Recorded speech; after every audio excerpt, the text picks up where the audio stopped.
আমার আমার ওই হোটেলে অনেক কিছু আপনার মতো হুজুর আমার সব খেয়াল করেন, এটার মতো মাওলানা, আপনার মতো হাফেজ। আমি অনেকবার ফোন দিয়েছিলাম, রিসিভও করলেন না। দেখা করার কথা ছিল, একটু ব্যস্ত ছিলাম, পরে দেখা করে নিব। তাছাড়াও এজন্য কি আমার ফোন রিসিভ করবেন না আপনি? গিয়েছিলেন আবাসিক হোটেলে এই হুজুর। ইন্টারভিউয়ের নামে এক যৌনকর্মীর ইচ্ছার বিরুদ্ধে গিয়ে স্থাপন করেছিলেন শারীরিক সম্পর্ক। এমন গুরুতর অভিযোগ উঠেছে এই হুজুরের বিরুদ্ধে। শুধু তাই নয়, ভুক্তভোগী এক নারী এই হুজুরের দ্বারা অন্তঃসত্ত্বা হলে গর্ভে আসা সেই সন্তানকে অস্বীকৃতি জানিয়েছেন বলেও অভিযোগ তুলেছেন। লজ্জা শরম বলতে কিছু আছে? ভালো, যদি কোনো বাবা না থাকে ঠিক আছে, তাহলে সেটা যারও সন্তান হয়ে যাবে, সেটা কি আপনি জানেন? জোরাজুরি করছেন, আমি তো কিছু করতেই চাইনি। ডিস্টার্ব করবেন না।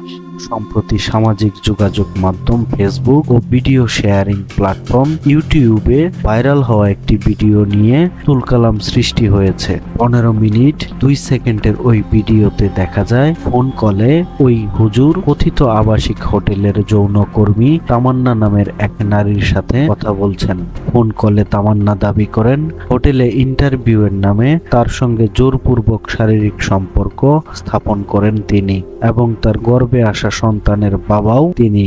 এ সময় এই হুজুরের কাছে স্ত্রীর মর্যাদা চান তামান্না নামের ওই নারী।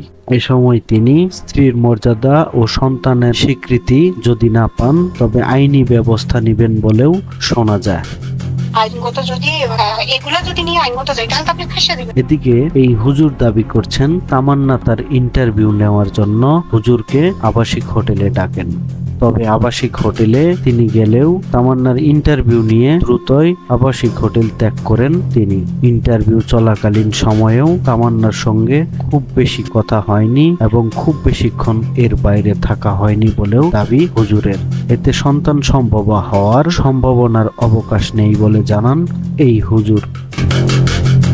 তবে তামান্নার সাথে কথা কাটাকাটির এক পর্যায়ে এই হুজুর ঢাকার মোহাম্মদপুরে অফিসে গার্ডিয়ানকে সাথে নিয়ে তামান্নাকে দেখা করার প্রস্তাব দেন। সেখানে আসলে তামান্নার ডিএনএ টেস্টের মাধ্যমে সন্তানের পরিচয় শনাক্তের কাজ সম্পন্ন করবেন।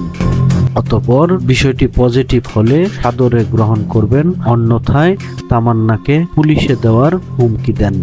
আপনি ঝাউরা সন্তান কেন বলছেন? আপনারই সন্তান। আপনি একটা কাজ করেন, আমি ঢাকা মোহাম্মদপুরে আছি, কোনো গার্জিয়ান নিয়ে কি আসতে পারবেন? আমি আপনার সাথে একটু সরাসরি কথা বলতে চাই। এদিকে ভাইরাল হওয়া ভিডিওটি নিয়ে অনুসন্ধান করলে দেখা যায় ভিডিওটি জনতা টিভি নামে একটি ইউটিউব চ্যানেলের। এই চ্যানেলের প্রায় প্রতিটি ভিডিওতেই উপস্থাপনা করছেন এই হুজুর খ্যাত ব্যক্তি। এই চ্যানেলের ভিডিও লিস্ট স্ক্রল করলে দেখা যায় অসংখ্য ভিডিও যৌন রসাত্মক শিরোনামে প্রকাশিত এবং এতে বেশ কিছু যৌনকর্মীর ইন্টারভিউ নিয়েছেন এই হুজুর খ্যাত ব্যক্তি। চ্যানেলটিতে হুজুর খ্যাত এই ব্যক্তির নাম পরিচয় পাওয়া যায়নি অভিযোগের সত্যতা। এদিকে নেটিজেনরা দাবি করছেন চ্যানেলের ট্যাগলাইন ধর্ম প্রচারের হলেও এটি সম্পূর্ণই ভিউ বাণিজ্য।